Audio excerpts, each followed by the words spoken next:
बीच एक बड़ी और अहम जानकारी सामने आ रही है। कर्नाटक में सरकार बनने का फॉर्मूला लगभग तय हो गया है। इस वक्त की बड़ी और अहम जानकारी आपको बता रहे हैं। जीत के बाद दिल्ली नहीं पहुंचे डीके शिव कुमार।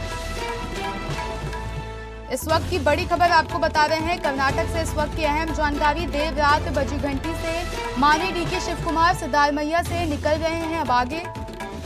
डीके की दिल्ली यात्रा या मुख्यमंत्री बनने की मुहर।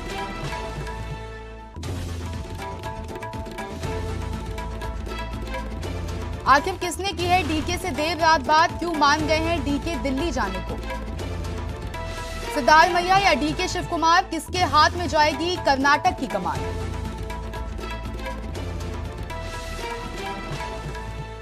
कर्नाटक में सरकार बनने का फॉर्मूला लगभग तय हो गया है। इस वक्त की बड़ी और अहम जानकारी आपको बता रहे हैं।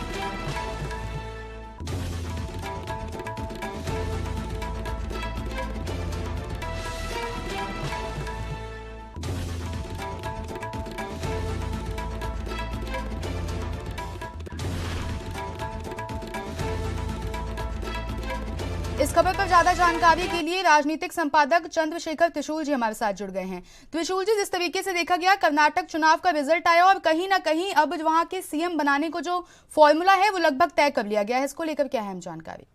देखिए, आकांक्षा बड़ा एक जिसको कहेंगे एक ऐसा रहस्य था जिसको कांग्रेस हल नहीं कर पा रही थी, लेकिन कर्नाटक में उस फार्मूले को कांग्रेस ने कहीं ना कहीं अप्लाई किया और उसके बाद जब कर्नाटक में कांग्रेस इतने एक जिसको लैंडस्लाइड विक्ट्री कहेंगे उससे जीती, तो वो फार्मूला हल हो गया।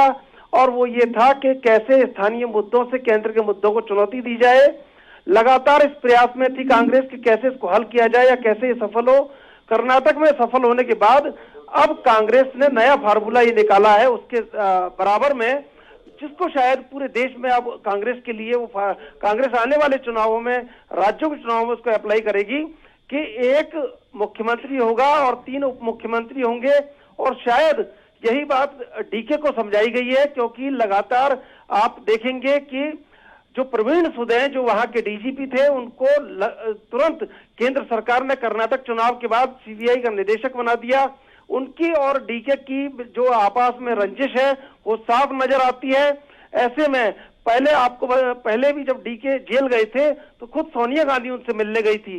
गांधी परिवार के बेहद विश्वस्त और संकट मोचक माने जाते हैं कांग्रेस के। अब ऐसे में उन्हें नजरअंदाज करना भी ठीक नहीं था। और अभी तक जब सिद्धारमैया खड़गे दिल्ली पहुंच गए हैं, डीके दिल्ली नहीं गए थे, तो इसको कहीं ना कहीं एक बीच में तल्खी माना जा रहा था। अब देर रात प्रियंका गांधी, राहुल गांधी या सोनिया गांधी किसने बात की कि डीके दिल्ली जाने को मान गए हैं और उनको ये तमाम मजबूरी गिनाई गई है कि आगे कांग्रेस की किरकिरी नहीं हो। और मान लीजिए कोई रेड पड़ती है या तमाम चीजें ऐसी हैं कि डीके पर भ्रष्टाचार का कोई मुकदमा होता है और 32 मुकदमे उन पर पहले चल रहे हैं, तो ऐसे में कहीं ना कहीं उप मुख्यमंत्री बन के और उनको बड़े मंत्रालय अगर दे देते हैं तो डीके का एक वर्चस्व वो भी रह जाएगा और कहीं ना कहीं जो कर्नाटक का फार्मूला है वो अन्य राज्यों में भी लागू हो जाएगा। ये अभी तक बात निकल के जो दिल्ली है वहां से सामने आ रही है। अब देखना ये होगा कि डीके दिल्ली जाकर क्या इस फैसले पर मानते हैं या ये जो कांग्रेस का फार्मूला है एक मुख्यमंत्री और 3 उप मुख्यमंत्री का ये लागू होता है। और इसके लागू होते ही क्या राजस्थान में भी इसी तरह का फैसला सामने आता है, ये देखने वाली बात है। चंद्रशेखर त्रिशूल जी, आपका बहुत बहुत धन्यवाद हमारे साथ जुड़ने के लिए और इस खबर पर तमाम अहम जानकारी हमारे साथ साझा करने के लिए।